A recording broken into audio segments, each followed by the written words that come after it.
you're having go-rounds with hemorrhoids yet? Oh, yeah. Yeah, I figured. Not as much as you would think for someone who used to do a lot of pills and cheese. Probably only has happened to me 3 or 4 times in my life. But let me tell you something, brother. Not to get gross or nothing, but like, you do not know how often you use the muscles in your ass until you have hemorrhoids.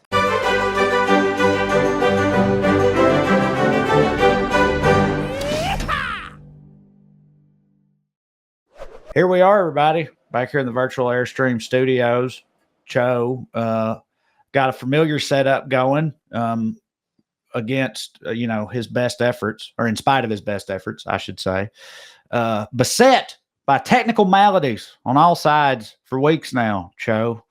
And you know what? I'm going to remain zen about it. Normally, I'd be losing my mind. And I have internally. It has gotten to a point that I feel like the cosmos is playing a joke on me. But whatever, I'll just take the joke in stride because it really sucks because I know that I'm doing everything by the book and right, and it's still not working. And maybe this is the chip we have on our shoulder, but like because of my accent and because of how I be, I just know people think that I'm a dumbass and I'm doing something wrong, which I mean, I might be, but should be, knock on wood, good today. We're on a completely different streaming service. So here we go. Yes. No, it is always annoying. I mean, we talked about this not that long ago with that incident I had in the elevator, but like when you just know that the other parties involved in a situation like are convinced that you be doing something wrong or dumb or are fucking up somehow. Yeah. And you're telling them, it's like, no, I promise I'm doing the fucking thing the way it's supposed to be done. And you can tell they don't believe you. And the most infuriating thing of all time is when you like go to show them, you're like, look, you do it, you fucking do it. And then they click the button or whatever it is, and it works just fine. And you're like, I swear to God, you did exactly what I've been doing, and it hasn't been working the whole time. I don't know what the fuck that. And of course, they're just like, sure, and that drives me completely up the wall. I would also like to address something. This will take 3 minutes, but I feel like I have to say it. I think I'd mentioned it to you a couple weeks ago, but then I never clarified it for the viewers. So I had, by the way, y'all know that you can email us, puttingonairs@gmail.com. That's where we get all our fan mail. I had gotten a couple letters a couple weeks ago. And one, if somebody tells me something one time, I'll just go, well, that's just them. There's thousands of people that listen to the show. That's just one person's opinion. I normally don't, think anything of it. But I got like a couple letters that was, and nobody was being mean. They were genuinely they were looking out for my health because they thought something was wrong with me. And I was like, wait, what? And they're like, you've just seemed really on edge lately. You've seemed like a rage monster. And I was sitting there again. I read the first one. And I was like, oh, this is a new listener to the show that doesn't know that like part of my thing is often getting in a tiz over some bullshit that don't matter, and which is fine, whatever. But it was then multiple people who like had given their well-read bona fides of like, I've been here for a while. And I was like, oh shit. And that's when I texted you. I said, Trae, have you noticed that I've been a little bit more on edge lately? To which you responded, you were like, actually, yes, I have noticed that, but it's been hitting for me, so I didn't care. And I was like, okay. And I was sitting there just racking my brain with like, I go, was it my anxiety? Like, I can't ever tell. Like, my anxiety is so bad that sometimes I just don't know when I'm in the middle of one. And I asked Amber, and she was like, yeah, a little bit, And I start thinking, I'm Googling all sorts of stuff. And they're like, well, have you had a change in diet, change in this, whatever, change in medication? And I was like, oh, wait, I have had a change in medication. Interesting. And I'm not going to say what the medicine is because I don't want this to turn into me being some sort of RFK anti-drug thing. Like, it might just be that the side effects affect me and don't somebody else that needs it. But I looked up my cholesterol medicine, which, tracking the emails that I was sent, that is exactly right when I started taking it, right? And I looked up my cholesterol medicine, and one of the side effects was anger, aggression, yada, yada. Then I took to Reddit, typed in that medication, and it was just nothing but people. This one dude was talking about how he used to be a power lifter, and he started taking this cholesterol medication, and the way it made him feel was similar to roid rages, right? And I was like, well, God damn. So I stopped taking it. And within a day, I noticed like, oh, I'm so not trying to make any type of excuse for my behavior, or even though, I mean, this is an excuse for my behavior, but like, I would like to thank everybody that sent those messages because I was so, when you just be so busy, you don't even realize you're doing anything different. You know what I mean? Yeah. Dude, it was very clearly that because I stopped taking it 2.5 weeks ago and I've been pretty serene for this past 2 weeks. So I apologize if I stepped on anybody's toes, said anything I shouldn't have. I was clearly in a cholesterol medication induced roid rage per Reddit and WebMD. Well, as I said when you told me that, it's funny that like both of those things will turn you into rage monsters. Yeah. And that don't hit for all the people around you. But one of those two things makes you like, super jacked and badass and alpha and stuff. Trade off. But the one that you're on just like keeps your own heart from killing you or whatever, And so that, but on that note, I was going to say, like, what are you still on other stuff? Like what you can just, what are you doing? You're just raw dogging cholesterol. You're just like, I'm eating better. Right. I was eating better anyways because I didn't want, like, the whole goal when I talked to my doctor about it was, he's like, it's really high. He's like, so you could take this and then probably keep living how you're living. Where he's like, but if you take this and you start living better, we might get to the part where you don't have to be on this anymore. And the doctor even said, he's like, that would be my preferred is if you didn't have to take medicine, And I was like, yeah, thank you for saying that. And me too. So no, I'm just trying even harder to watch. I haven't had real mayonnaise in 3 weeks. So that's a start. Well, that's a start. Yep. It is a start. Yep. Jinx. So, but dude, I'm telling you, I would rather like if there's a medicine that's going to keep me alive, but it makes me like Dr. House 24 hours a day. Like I can't do that. Like I'm just, and it sucks because I like cholesterol. I love it. But yeah, man, that totally made sense. Like I said, I was like, maybe it's not that, but I stopped taking it and like, I have had, and because I'd started having panic attacks again right around that time, and I hadn't had panic attacks in a while, and I even told you about those. So I was like, it's clearly that. I mean, I'm not a scientist, but like I took that one control away, and I feel better. Yep. Yeah, it sucks when, because you never. Well, I mean, I don't know. Your case is definitely a little different. You talk about pain. I never, as I've talked about plenty, I never used to have anxiety until like 2.5 years ago, something like that.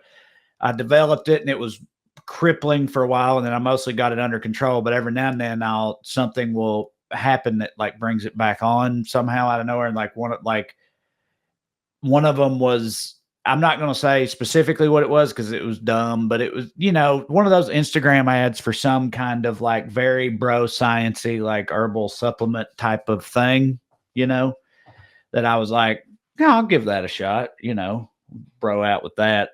Felt zero positive impact or effects from it, and then had the first like panic attack I'd had in months when I was on it. But then I was like, this is an area, by the way, which this actually reflects on this show, because that bro sciencey stuff I feel like is equally accessible or used by the super trash and the Gwyneth Paltrow types. Like both of those pseudosciences really reflect the bottom and the top tier of society. Am I wrong?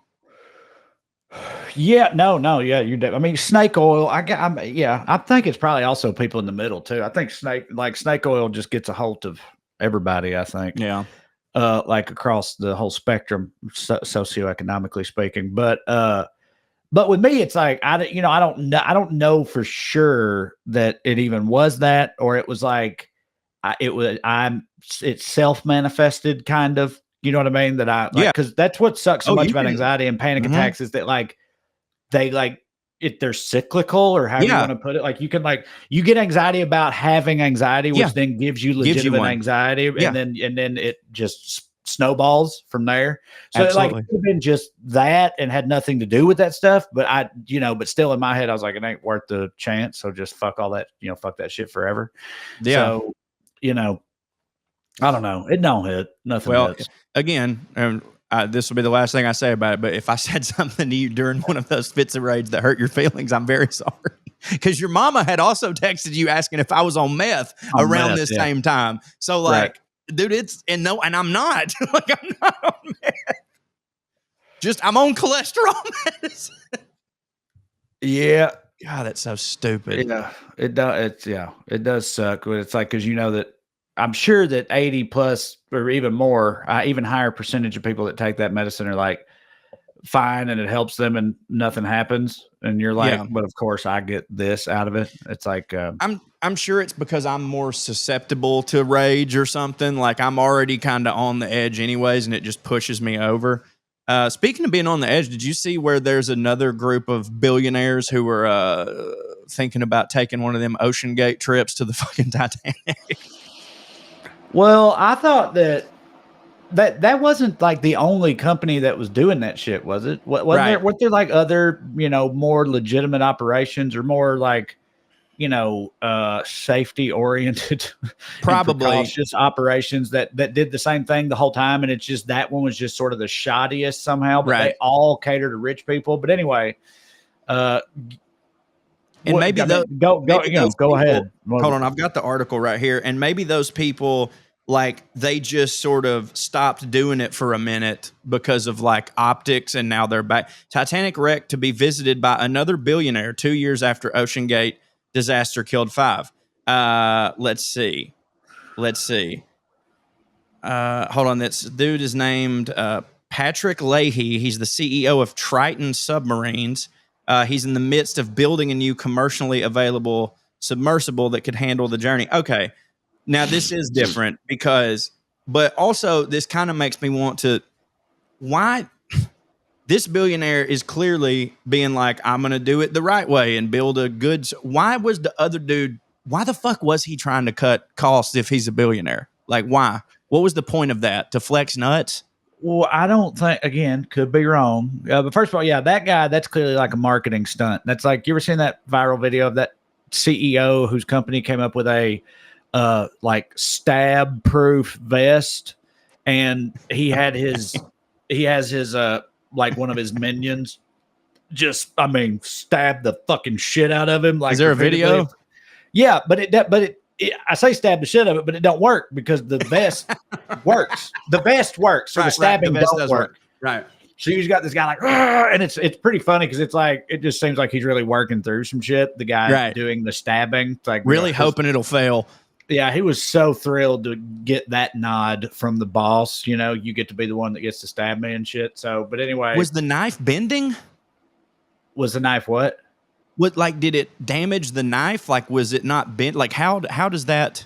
Does it? So it's just like a gel that absorbs. He's just like doing a shiv, like just like, and it's just like sort of bouncing off. But he also then he like put that down and picked up a machete and started like whack, whack, whack, and none of it was doing anything. So it's like this submarine CEO is doing a version of that. He's like, he's putting his money where his mouth is. Essentially, it's like, look, my sub hits by my subs. I'm kind of surprised you can. I know that it's exclusively for rich people, but I don't know, dude. I would have thought that was too niche of a market to be a billionaire out of, from just that, just making like being the CEO of a direct to consumer submarine company. Like, I feel like most of them billionaires are pretty diversified in their portfolio, so it still could be like he could have been a billionaire from something else and then became the CEO of this. Because it's his passion project. Yeah, Elon Musk is the CEO of several companies, ain't he? Like, in theory, yes. No, not in theory. No, he is, but I don't know how. Well, dude, fucking Tesla and Twitter just to start with, and also the monkey brain chip one, and the tunnel to nowhere one. The boring. Did you see the clip today that I shared in the thread? Is the monkey one. And Neuralink's the monkey one. More. The boring tunnel. SpaceX. Yeah. I saw today there's only 2 cars operational in the boring tunnel, and one of them got stuck in traffic behind the other one today. Mm-hmm. It's always some shit like that with him, and yet he's continues to be the richest man alive and is filleted far and wide by chuds everywhere. And I just don't get it, because Tesla is supposed to be building robots like NS5s from the movie I, Robot, the Will Smith movie, like that type of, like a robot butler, robot slaves, right? Which is better. For sure. Yeah. Yeah. If they don't have consciousness, fucking, Yeah. I mean, shit, it would hit for me if they could actually do stuff and clean the house up or whatever. But he posted a video of their prototype. I forget what they're calling it, but their prototype for their new robot slave. And it was just like comically fucking terrible. Right. Like falling over, doing stupid shit. well, he was like, let's say he was calling it Robbie the robot. That's not what they were calling it, but he was like, "Hey, Robbie," and the robot just like looks at him and is like, "Yes, what can I do for you?" And he's like, "Give me a Coke, Robbie." You would like a Coke, yeah? And he's like, "That's Like, right." I could already got one by now. Can you go get it? And it just stares at him. He's like, "Go get the Coke, Robbie." And he's like, "I'm not." He says something like, "I can't say with certainty where the Coca-Colas are located at this time, but based on previous data, I can make an estimated guess if you would like me to attempt this," or something. And he's like, Oh, great. $1 he's like, million "Yeah." to argue with something. He's like, yeah, do that. And he's like, and then it just like turns slowly around and starts like awkwardly shuffling so slowly towards whatever, the break room or the kitchen or whatever. But like you said, it's like, it's just, there's no point. He could have drank an entire Coke, like went and got it himself and finished the whole goddamn thing by the time that process was over. So it's like, why the fuck did he even post that? But first, you were like, you asked something, you were like, you about the CEO from the new sub. Oh, the first guy. If he was a billionaire, why was he cutting costs? What I was going to say is, I could be wrong and misremembering, but didn't he like cater to billionaires? Was the dude who like built the shitty sub? Was he actually like ultra rich himself? Like, what didn't he just like build this and like say, "Hey, billionaires, I'll take you to the Titanic"? But it was just a piss poor operation the whole way through. That might be it. Yeah, that might be it. That's how I remember it, but I'm not 100% sure that that's accurate. On the Elon Musk thing, two things. Number one, as someone who is manic depressive, it's like Elon. So you know how I be having crazy ideas all the time, like just insane ideas that I'm like, oh, we do this. But the thing is that like I don't have no money or resources to make them happen, so they just die on the vine. Well, Elon does, though. So he be having all these crazy-ass ideas, and then he sends a team to do it, and then comes back with the final product, and it's like, yeah, it's like you gave us the premise, but not the punchline or any of the bit. Like, it's like, yeah, we could.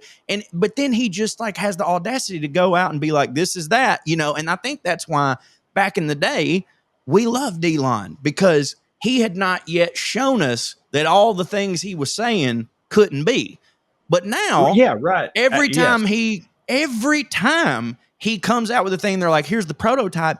It don't work even a little bit like he says. And everybody still just goes, well, I'll tell you what, it's like, dude, Edison, I don't think Edison was like calling town hall meetings just to flick on a thing and have a light bulb explode. Like, he had it pretty well figured out, I think, before he went to the public with it, right? And secondly, this robot specifically, I do remember what you're talking about now, because I saw this Chinese guy, which to me means smart, knows about robots. Knows about robots, yeah, right. And he was talking about how the greatest fallacy with all of these billionaires, whether it be Elon Musk or whether it be, and Boston Dynamics does a little different stuff because they're the ones that has the dog one, but it's people's obsession. Their videos often are terrifying and do it. Yeah. Right. Yeah. Right. Yeah. They like freak you out. It's like Mark. Well, of course he acts like their robots are also shitty and stupid. And I'm like, they're not. I don't know about that, bro. That's the bad part, because I'm pretty sure they've got a contract with the military, which of course is what Elon wants. But the guy was saying that the biggest problem is that because of sci-fi movies, or because of you want humans to have a familiarization with it, they keep making these robots look and function like humans. And he's like, you shouldn't want that. He's like, we want a thing that can do what humans can't. And if you build it with the same motor functions and stuff of a human, then it is going to be incapable of doing certain things, because it also just has 5 fingers and it's also got this. And he's like, So like they should build. And he gave this mock-up of what it should be built like. He's like, but that looks terrifying, and people want like they want one they can call Susie, you know. But he's like, until they get it out of their head that they need to be humanoids, it's never really going to hit. I mean, that was his theory, but it kind of makes sense to me. Yeah, I mean, I was thinking about like Star Wars, you know, and there's droids that are like humanoid, obviously, but then there's C-3PO, little basketball droids and stuff. R2D2, and BB-8. BB-8, yeah, right. So like, yeah, trash can and basketball droids, Mm-hmm. and but I can't see either R2 or BB-8 like doing your laundry or nothing. So like, because at first I was thinking, I was like, yeah, you know, you can make robots cute too. Star Wars does it all the time, but they wouldn't be very functional, I don't think, or useful. I imagine you said he was like, this is what they should look like, but that'll freak people out. Probably got like a shitload of arms and weird stuff, arms like and blades, weird arms and stuff all over the place. It looks like a fucking biblically accurate angel from techno hell or something. I mean, I don't want that in my house, but no, I don't either. I mean, look, if I ever had the money to have one of these things, look, they also know that people are going to want to fuck these robots. Absolutely. That's so like, that's it. They, you know, they need to make them look like people because that's like a massive part of the first emerging markets for this. I'm sure will be people wanting to fuck them. Well, I'm not sure if it was intended this way, but I think the rollout of ChatGPT provided these people with enough data of how people are using ChatGPT, and like the market is for loneliness. So you're right. Like it's not just functionality. Like the more people are using ChatGPT to just talk to than they are to actually help them solve quantum mechanics stuff. I mean, I'm sure they do that stuff too, but like all the exposés you see are on these people who are like, dude, there were people who, I know people who said they wanted to, but there probably were some people who did. Like when ChatGPT upgraded to, I don't know what it is now, 6 or 7 or whatever, it like erased their backlog or whatever, which is like it saved memory, how it works and how you like build a relationship with it. And these people are talking about how they felt like they'd lost the love of their life. So, you know, like, so yeah, you're right. A lot of the people who, now it's hard for me to believe that someone that emotionally crippled would ever be able to afford a slave robot. But yeah, you're right. I mean, most of it is going to be for companionship. Like I was just, go ahead. This isn't going to provide for like a multi-trillion-dollar global marketplace or anything. But you just said guys that are that emotionally crippled, you know, can't afford that type of thing. And that first thing that popped into my head was like, I'm not in that world at all either. But like you hear these stories all the time about like OnlyFans girls and stuff, right? Who have like these dudes, like. You see stories all the time about how they'll pay for insane amounts of money for like a meetup, and you know, and then the girl and you see the picture and stuff, and this is clearly some like basement dweller who's been giving this girl insane amounts of money monthly for however long because he truly thinks that's going to make her like him or whatever. And then they have a meetup, and he's shocked that it ain't like that. But every time I'm always like, where is the money coming from? And I their don't know, grandma died, rich. Grandparents and it runs out. They're spending all of it hoping that this will be the thing, and then they're done. And I assume so. Same thing happens in the future. They buy a sex robot, but it's on a fucking subscription service, or whatever, and then you can't. Then the money runs out, and they can't pay the monthly fee to keep their robot girlfriend alive. You know, and like then what do? You know, fuck the dead hole, right? Or just call it, punch their own ticket, or punch a bunch of other people's in a shopping mall in one day or whatever. Who the fuck knows? But it won't be pretty. There was I've been watching Twilight Zone for several years, but I've been going back through it in episodes that I didn't see when I was a kid. And there's this one, like, dude, first off, let me just go ahead and tell you. I mean, not that this is a hot take, but like, it's hard to find a show that holds up better than the Twilight Zone, which is crazy because sci-fi often don't. Like, you look at the old Star Trek episodes and like, but they kept it so simple on the Twilight Zone that it's all story driven and they don't do any crazy cheesy effects or whatever. But this one of them was like straight up a Black Mirror episode where this dude they send him to, there's prison overpopulation and it's a problem on Earth. So they send him to an asteroid to serve out his 50-year sentence or whatever. And he claims he didn't do it. It was self-defense. And the guy that is his like liaison between Earth and this asteroid, who once a quarter goes and gives him his supplies, he believes him too. And so this guy's about to lose his mind by himself. So the dude brings him a robot lady. He's like, don't tell nobody, but whatever.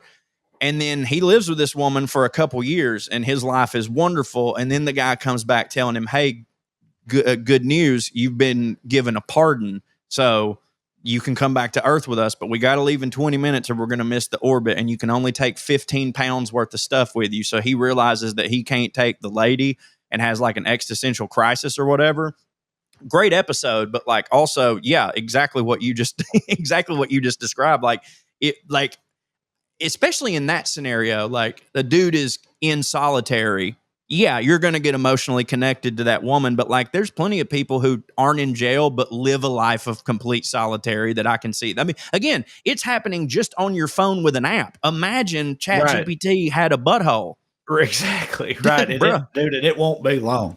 Because, yeah, like you said, ChatGPT, I do think is like sort of the framework for that. What else do you really even have to do? You just upload ChatGPT into, if you get one of these robots that you could, put a set of titties on and it can actually walk around and move without fucking seizing up and falling over and shit. Yeah. You just get that. Just upload ChatGPT to it and have it, translated into a sexy voice. You know what I mean? And that's it pretty much, ain't it? As far as like the personality of this thing, like they've got it all. And I know that ChatGPT is like an illusion, but it works on people all the time, like to a crazy extent. So it just seems like if like Boston Dynamics could make like a sexy robot that's consistently ambulatory, right? Move around without comically falling over and seizing up and shit. And then you send that to just the Japanese to put like, buttholes on it and stuff. And tentacles. Yeah, right. The fucking parts. They seem like the ones for that job to me. Oh, yeah.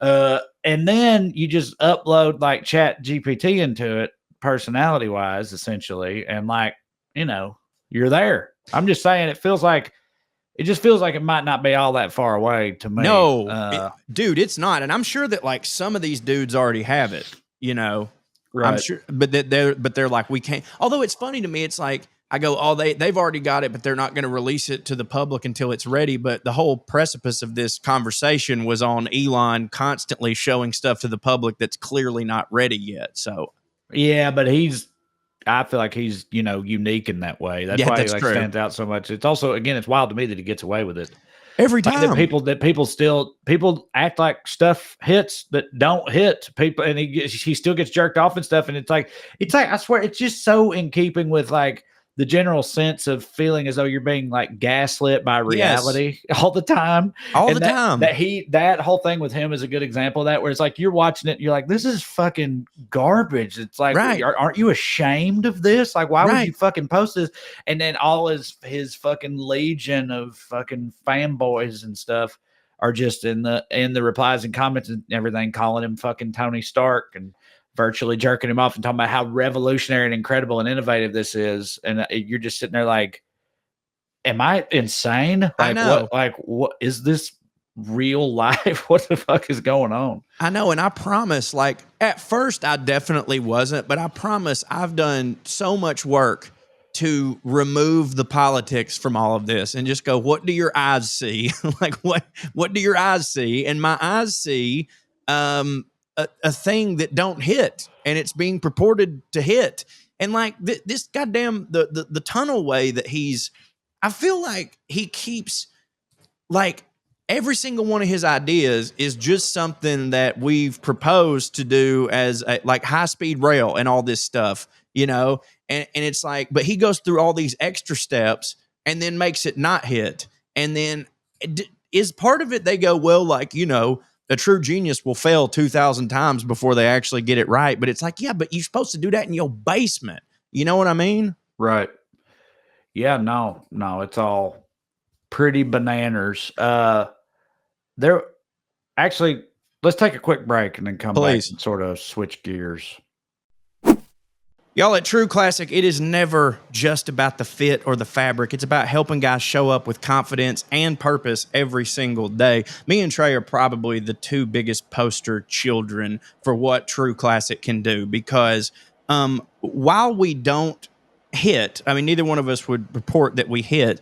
Like we could hit. We're just built in such funny ways that like normal clothes just don't be looking good on us. Like for me, especially, like something will be looking good in my arms and stuff, but then like it'll hug my belly too much or whatever. And Trey's tall, you know, so things be kind of weird on him, and he can be like a coat hanger or like some linguine that somebody just put a bunch of cotton on. But True Classic accentuates everything that you have good and hides everything that you have bad, right? Their mission behind it all, by the way, is to uplift men in their day-to-day lives. So if you're like me and you got a big belly, True Classic shirt is going to make you look a little stocky, but it's going to drape just in the perfect way to where you don't look like a dum-dum, right? They also give back to undeserved communities and even make you laugh with ads that don't take themselves too seriously. That's one thing I like about it. Everybody over there, if you've seen their ads on Instagram, they're very funny and they make me feel seen because they usually use a guy who looks a lot like me. And me and Trae, you know, we are very underrepresented in the fashion world, and I think it's wrong. And I've been wearing True Classic for a while now. I got basically every color of the shirt, and you can feel the difference the moment you throw it on. It is tailored where you want it, like I said, and relaxed where you need it. There's no bunching. There ain't no stiff fabric. It is absolutely great. And it's not overpriced, so you don't have to go to the overpriced designer brands, okay? And it's not that cheap throwaway stuff, one wear BS. It's built for comfort, built to last, and built to give back. And you can find them at Target, Costco, or you can head to trueclassic.com/POA and try them for yourself. And I suggest that you do. And once you find your size, you're going to want it in every color. I got it, and I look great. Skew. All right, let's talk about Factor. Y'all know Factor hits for me. Main reason, time. Managing it, I don't hit at it. I mean, I don't know. Yeah, no, I would say it's the main reason, but it wouldn't hit for me at all if it didn't hit to eat, which it does. That's what so much. Factor is where convenience meets quality, baby. I don't know if they should hire me for slogan work. I feel like, I don't know, somebody's probably already got that one, but that's what they do for me. Factor, they help you eat smarter with tasty chef prep meals that are dietitian approved and delivered right to your door. They got more than 65 weekly meals that you can choose from, so you got even more of a way to fit in a real meal wherever the day may take you. So that's, like I've always said, like I like to cook. If you're not a big home cook, Factor is a great option because it's like you get quality stuff that's just tiers above, like a typical frozen TV dinner or whatever. But even if you do like to cook like me, also, it's not practical to cook for every single meal usually. And for me, lunch is the one where I need to find something else to slide in there, but I don't want to eat garbage because I like to, eat things that hit. For a while, that made my options very, very limited until I found Factor. That's why I became such a fan. They have more variety and more meals than ever. You can choose from a wider selection of weekly meal options, including premium seafood choices like salmon and shrimp at no extra cost. You can support your wellness goals. They have even more GLP-1 friendly meals and new Mediterranean diet options packed with protein and the good kind of fats. Savor global flavors with Factor. For the first time, you can try Asian-inspired meals with bold flavors influenced by China, Thailand, and more. For more choices to better nutrition, that's why 97% of customers say that Factor helped them live a healthier life. Feel the difference no matter your routine. Like I said, love this stuff. When we first got a box for them being sponsors, it hit for me immediately. But then before I could even do anything about it, my wife Katie signed us up for an ongoing subscription on her own. So it was an immediate smash hit here in our house. I got this jalapeno cheddar chicken that hits for me. We've talked about it before, but I didn't know that cauliflower rice was something that I'd be into until Factor brought it screaming into my life. So Factor's just been has helped out in a myriad of ways since I found it. Made my life easier and tastier to boot. So eat smart at factormeals.com/POA50 off and use the code POA50 off to get 50% off plus free shipping on your first box. That's code POA50 off at factormeals.com for 50%. That's half, y'all. Half off plus free shipping at factormeals.com/POA50 off and use the code POA 50 off. Get delicious, ready to eat meals delivered with Factor. All right, we're back. Hope that hit for y'all, whichever word from our sponsor that just was. I wanted to ask you how much you know about Prussian monarch Frederick the Great. Boy, nothing, I don't think. I mean, maybe I've heard some snippets before, but I'll be honest with you. I have a surprising lack of knowledge about Prussia in general. I don't know much was about Peru Prussia and either. Russia together? Was that what Prussia was? No, Peru at that time. Let me think. No, I guess Peru was there then, because Peru was, Inca land, right, for a long time, and then the conquistadors came over and like stole all their gold and killed all their gods and stuff, and They're good for that. And turned it into Peru. But I don't know when exactly that was. I'm ignorant. All that Spanish conquistador and shit was like 1700s ish. Yeah. So, because this Frederick the Great, his time was 1740 to 1786. Okay.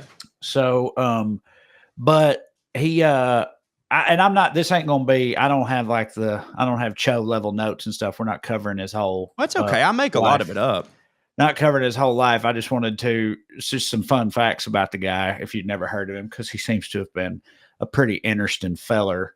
It was said that Frederick the Great had a physical disgust of women. That's what made him great. He once shocked a dinner party with an offensive rant against, quote, ghastly women you could smell for 10 miles around. He would go for years at a time without having any contact with his wife. You know how that always was with royals and stuff, like arranged marriages and shit. They didn't hit for each other. But dude, even not the lessers, sometimes that just was how it was. They'd just be like, yeah, I'm gonna go off on business for 3 years. See ya. Yeah, you're right. That's true. So he would go for years without seeing his wife. And one time when he hadn't seen his wife for 6 years, he walked in the room and saw her for the first time in 6 years and said to her, "Madame has become more stout," and then turned around and walked out. That's how the greats talk. Like, a trashy person would have been like, damn, you got fat. But he's like, Madame, you have become more stout. Yeah. He built a whole palace for himself and lived there alone without his wife. And look, at the time, no, I don't know. I don't buy that. Yeah, I was going to say, like, at the time, of course, they're just like, oh, yeah, he's, women just don't hit for him. Right. He's just got his own sort of way. Such a man. He's in the He-Man Woman Haters Club. Well, that I don't think it was that either. They definitely knew that he was gay, right? Because like the other thing about him was he was like effeminate, and not outwardly manly, and was what we would call today flamboyant, I guess. And hated women, and also was caught with a young male lover when they were teenagers, or like when they were young men. And his dad, the ruler at the time, took that other boy, his lover, and had him beheaded in front of Frederick the Great. Yeah. That's better. That's better than shock therapy, I guess. As you do. So when he called that lady fat, he was saying it in more of a catty way, like how RuPaul would say it to somebody like, "Oh, girl, you've got to lay off the cheesecake." Yep. Yeah. But yeah, and then his dad also would tried to like just whoop all the gay out of him, and stuff as he was a kid, and obviously that didn't work. Yeah, but the other thing about him, though, like that makes him interesting, is that in addition to all that gay stuff, he is regarded as having been one of the greatest generals of all time, including by people such as Napoleon. Your buddy Napoleon Bonaparte's said that told his soldiers none of us would be here without the genius of Frederick, the military genius of Frederick the Great. So makes sense to me, man. They're an organized multitudes. He once wrote to one of his gay lovers, in a letter they found later, wrote to him, among other things, quote, my hemorrhoids Mhm. rise to affectionately greet your cock. Oh, which, God. yeah, I know. I don't That's know how. gross, even for gay. Even yeah, right. I'm saying even if you like love buttholes, I don't think you. Yeah, like want I the, love women, but if a woman said that to me about her butthole, which normally I would like, I'd be like, I don't get your piles fixed first before you bring Right. that thing over here. Yeah. All stanky and lumpy. Don't hit. No. You seem like you ever had any go rounds with hemorrhoids yet? Oh yeah. Yeah, I figured. Not as much as you would think for Right. someone who used to do a lot of pills and cheese. Probably only has happened to me 3 or 4 times in my life. But let me tell you something, brother. Not to get gross or nothing, but like, however inconvenient you think they are, they're so much more. And I will say this: this is the first thing I told everybody once I had them. You do not know how often you use the muscles in your asshole until you have hemorrhoids. I'm talking everything. Just this hand motion I did right now definitely tightened my sphincter. Like when you're in bed, like it's not, and obviously then having to go to the bathroom is horrible, but like just rolling over in bed, you can't hardly sleep, dog, because every time you move, you don't realize, like, oh, wow, I use my butthole for that. Like we derive so much of our power from our asshole, you know? Also, let me say this about him being a great general. Makes sense to me because in order to be good at war, you have to be very organized, which I feel the gays, you know, I mean, like anytime I see one of those, like the storage store or like the container center, I'm like, a gay man thought of that. And thank God that he did. They're a very organized bunch. Also, you've got to keep up with correspondence. Gays, wonderful at writing letters. They stay on top of their address book and all that stuff. Outfits, I'm sure the military outfits were nice. That's about all I got, but like it does make sense to me. I know most people will be like, oh, there's no way a gay person would be good at war. And it's like, it's not an inherently hetero thing. It's just a, you know, to, I don't know, when you rule, you got to go to war. You know what I mean? Yeah. Used to be, had to be. Used to be, had to be, sure. Yeah. I'd trust Buttigieg. Buttigieg. Well, he's like one of the only ones that did. I know he did, and JD Vance too. I mean, yes, he hasn't come out yet, but come on, right? Yeah. But yeah, I don't. So I know people probably are like, please don't circle back to the hemorrhoids, but you got to. So how do they just one day just sort of slurp back up in your butt or what happens? It's you. I mean, what, like for me, it's I mean, you know, not to be disgusting, but it's a constipation thing because I think they're like what they are is a bursted blood vessel in your sphincter hole. So it's why like you will hear like my uncle used to talk about him all the time because he was a huge pill head, and when you're on pills, they constipate you and you strain and you burst a blood vessel. Which, yeah, that was how it happened for me. Or I think one time it was like lifting weights or something, like bench press or something. Mm-hmm. And again, you don't realize how much you use your butthole when you do that. Right. And it was I was working out or whatever, and I got one. And like, dude, again, like I can't even. It's like wearing underwear don't hit, but not wearing underwear don't hit either. You can't ever quite get comfortable. Do you have to sit on one of them butt ring things? I never sat on a donut. I just laid on my belly and used the hell out of some Preparation H and some other type of, which that'll help you because it just numbs everything. But yeah, guys, can't stress this enough. If you start to get constipated before you just decide I'm going to grunt it out, go take you some softener because it is not something you want to happen. Speaking of hemorrhoids and Napoleon, there's a fantastic book that I read not long ago called Napoleon's Hemorrhoids. And it's a little tiny things throughout history that happened that had great effects for everything. Napoleon once lost a battle because of his hemorrhoids. He wanted to ride in and he was going to sneak up on these people, but his asshole was hurting and he didn't feel like riding a horse. So he delayed it till the next day, which was just enough time for their spy to get the information out that Napoleon was coming. And he got defeated in like his first battle or something like that.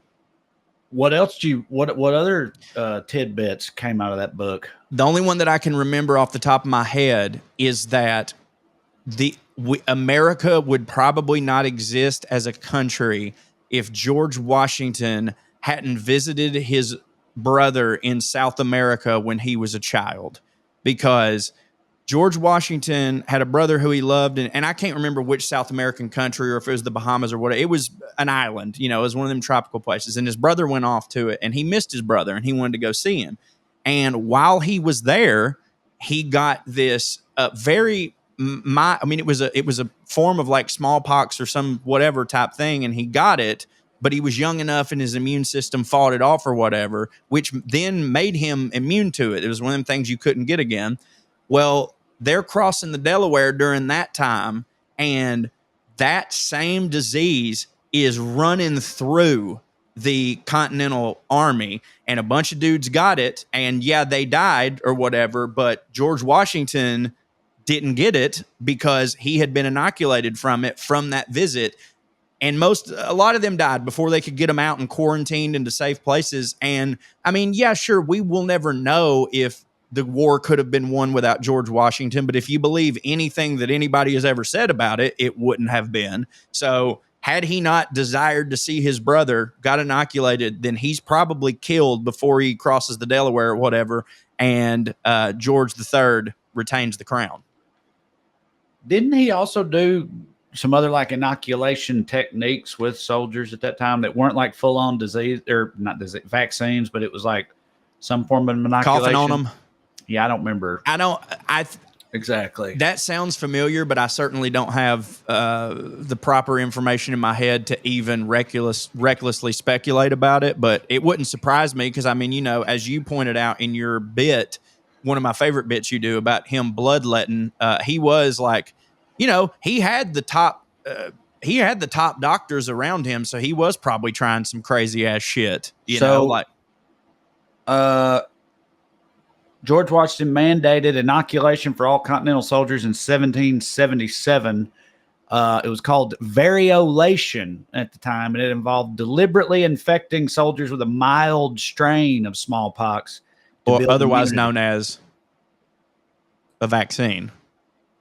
Yeah, but a precursor to a vaccine. Definitely a precursor to a vaccine. That's the idea, though. The idea is the same. Right. Yeah, so that did happen. Colonial Boston faced many smallpox outbreaks throughout the 1700s. So they'd gone rounds with it many times before. Look at you, boy. I know stuff. During the 1721 outbreak, Reverend Cotton Mather. Yeah. Bro, I thought that was like a 1860s name. I mean, come on, Cotton Mather. An influential Puritan minister and notable participant in the Salem witch trials. Boy, man of many hats. Yep. Learned of the process of inoculation from Onesimus, a West African whom Mather enslaved. Before or after America, what a fucking what an American tale this is. This fucking like hardcore Puritan minister who like facilitated the burning at the stake of women who fucking, like to dance in the woods, stole some, like a medical practice from his slave that he had. It's like, man. The tale as old as time. In this country. From Jack Daniel's whiskey to Kentucky Fried Chicken to fucking. Well, I tell you what. Listen to this though. I've been thinking about trying to make a bit about how people.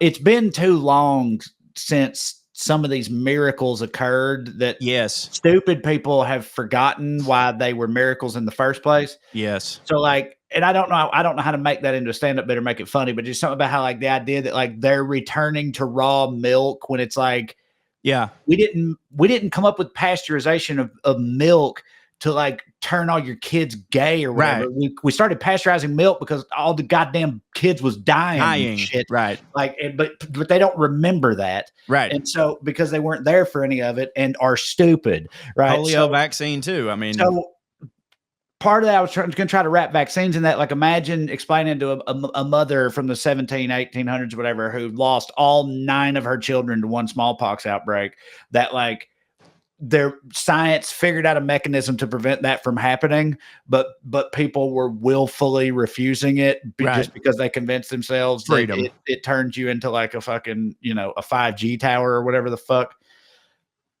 But I would rather be in a live 5G tower for the record. Yes. Like none of that's true, but even if it was, like give me autism, don't give me death, I believe is what Thomas Paine said. But to be fair, like, and I'm just now reading this, like literally right now, but like we just said about the Reverend Mather and stealing that idea from his slave after he burned all them women alive, and he's like, God damn, America's always been raven since the very beginning. Well, the very next paragraph of this article, which this is from the National Park Service. Okay.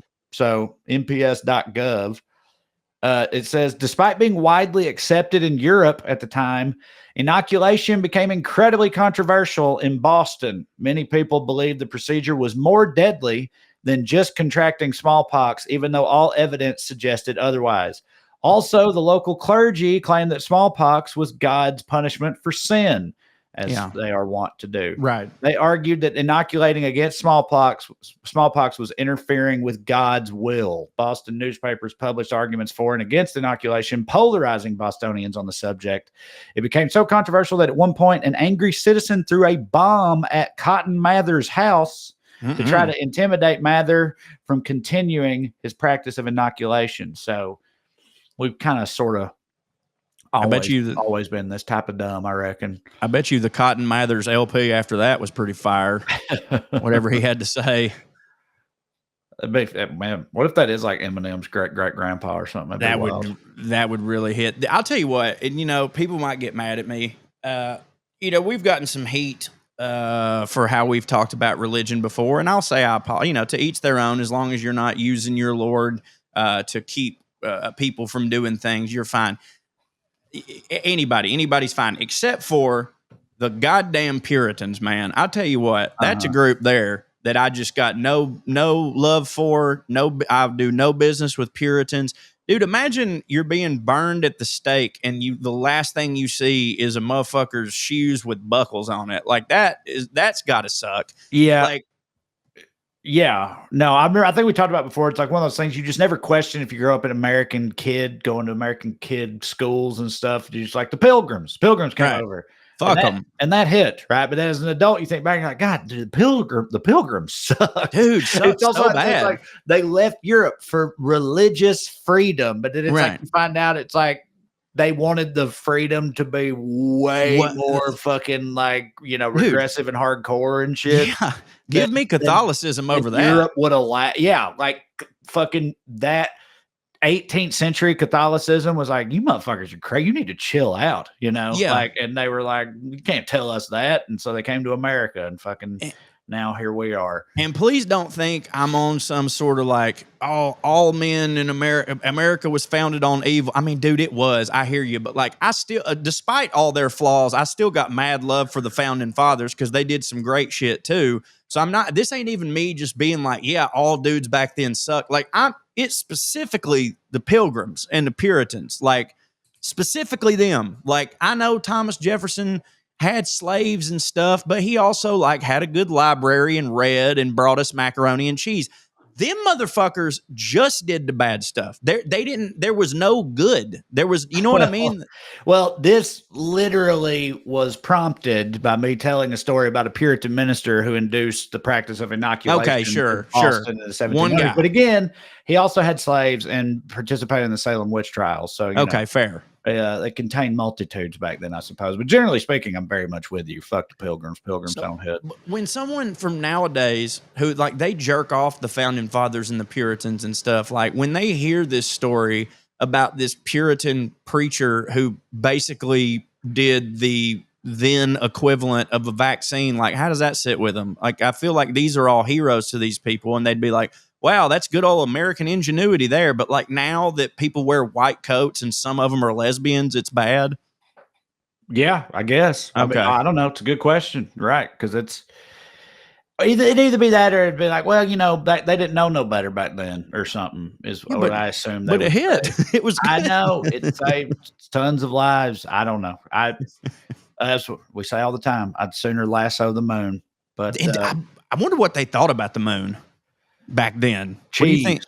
That's right. It was just cheese. There was a face on it, and it was cheese. Yeah, I that's don't know.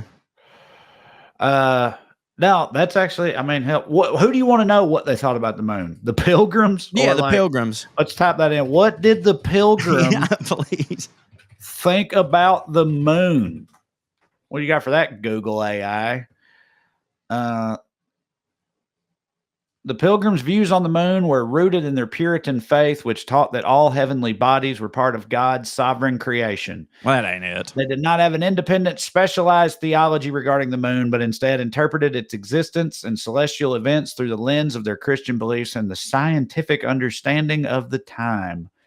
So yeah, boring. It's kind of fucked up that Google just won't let you not use AI. Like if you're trying to go through your life and be like, I'm not going to use AI, like Google, like I don't think you can turn that shit off. Like it just, and that's the first thing that it shows you, and it is so often wrong.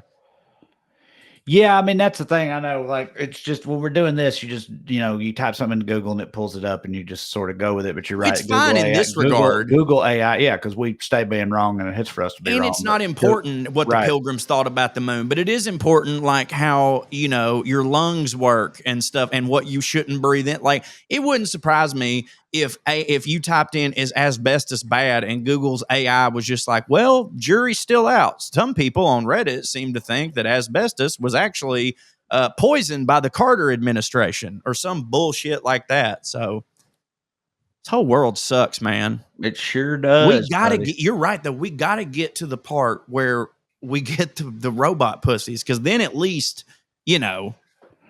what there'll be robot pussies. Yeah, I mean, yeah.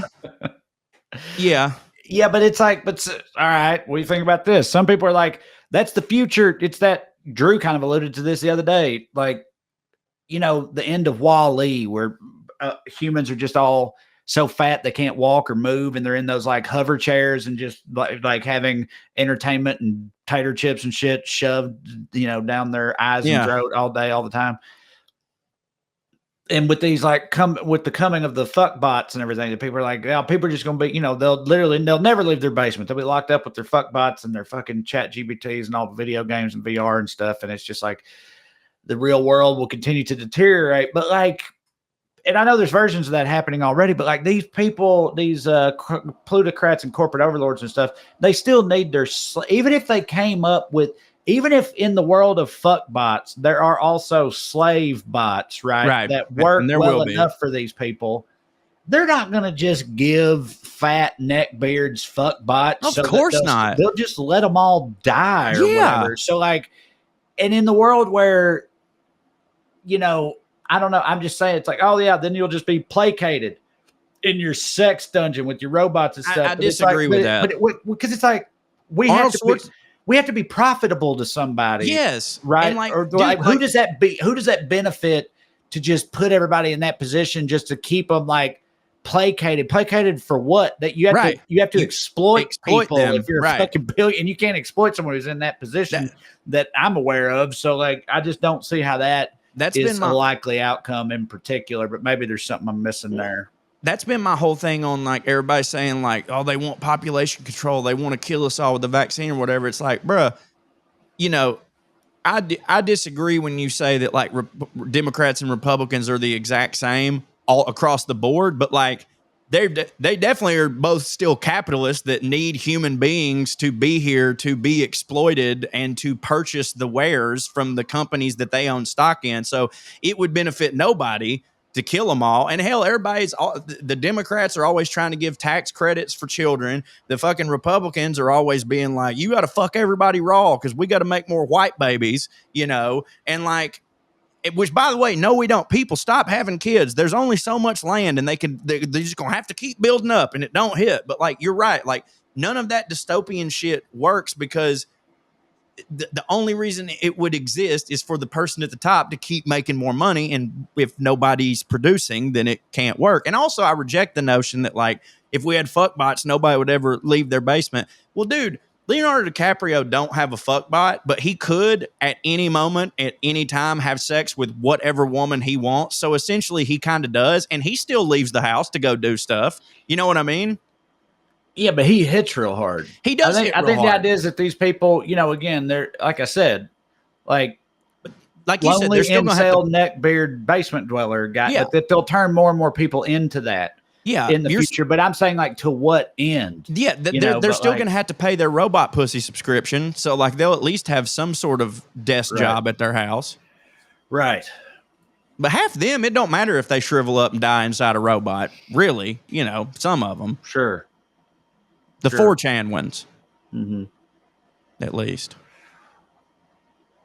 If you ever see that Bruce Willis movie, Surrogates? No, I don't think so. Wait, is that the one where they have? It's sort of like the island where they have the clones and just to use their livers and stuff.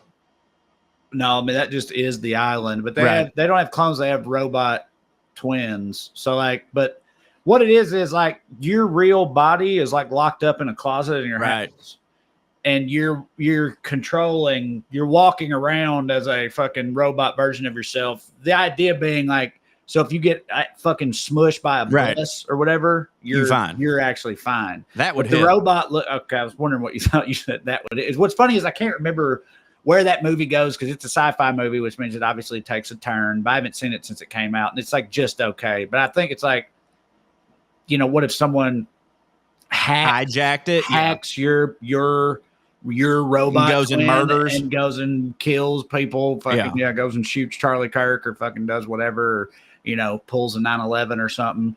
I feel like that's where they went with it, but I can't remember for sure. But that's it's like a lot of these things. It's like the idea of them at first, it's like hell yeah, that's what's up, but then it's just too easily manipulated, and we've seen time and time again that that's the way things go. If something can be manipulated, it gets manipulated. So I mean, dude, with like self-driving cars right now, like what's to stop the deep state or whatever from taking control of, let's say I'm an outspoken political activist or whatever, taking control of my car and just making me blaze 100 miles an hour down the road and then not stop for the cops and get myself in some sort of deadly shootout. I guess I try to live my life by going, well, surely the worst case scenario won't happen. Yeah. But like, I'd have to try that surrogate thing out for a little bit. Like, as long as like once I got home for the day, I could then be in my real body, just doing whatever.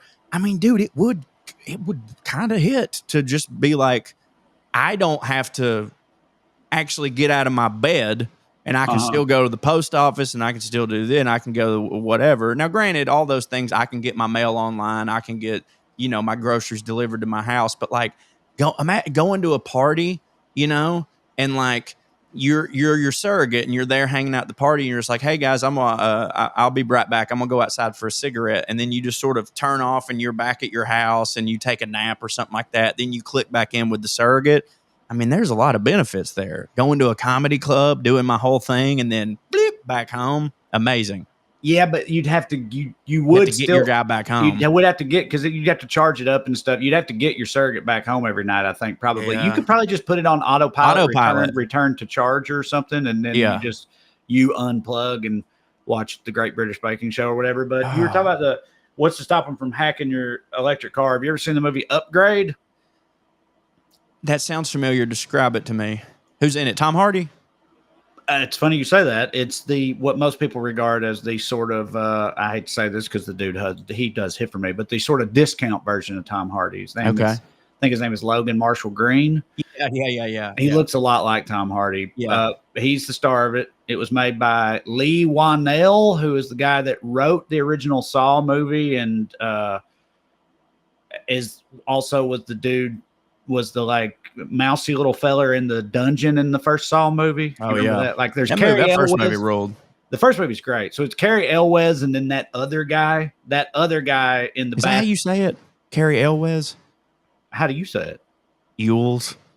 I don't know. I bet you're right. I think it's Elwes. I believe you. I'm always wrong about this stuff. Anyway, Carrie Elwes. I don't. But anyway, it's him and that other guy in that murder dungeon and Saw. That other guy, that's Lee Wanell, who wrote that movie.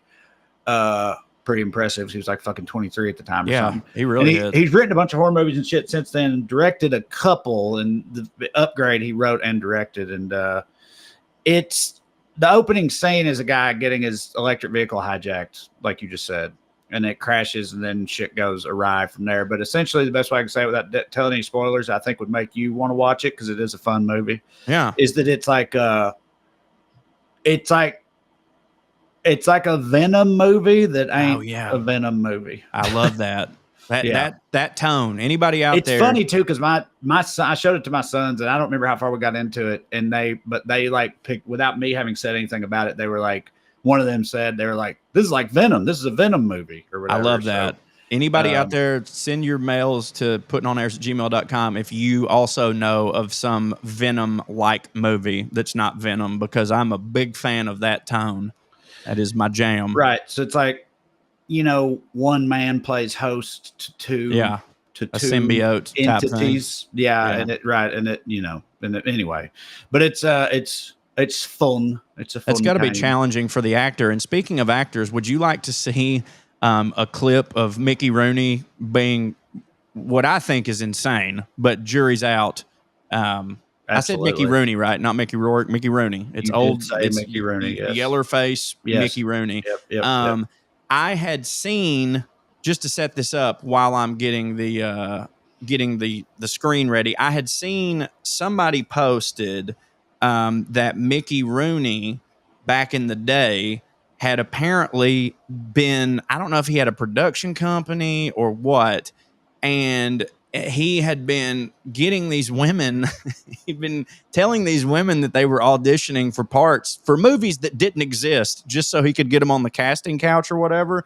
And so that was already in the back of my mind. I was like, God damn, how, not that it's good either way, but like how old was Mickey Rooney when this happened? Because like my whole life, he just looked like a flesh covered bowling ball that didn't hit. And then randomly on Instagram, I don't know if it's because my thing was listening to me, came this clip of Mickey Rooney in his acting, for his acting class. Now, I'll tell you what I want to do. You're not going to get into this thing unless I let you in. The word act, A-C-T. And I'm Mickey Rooney. Do you know how important you are? Hi, Daddy. Hello, honey. Thanks, man. God, you're all dressed up. Yeah. Going out tonight?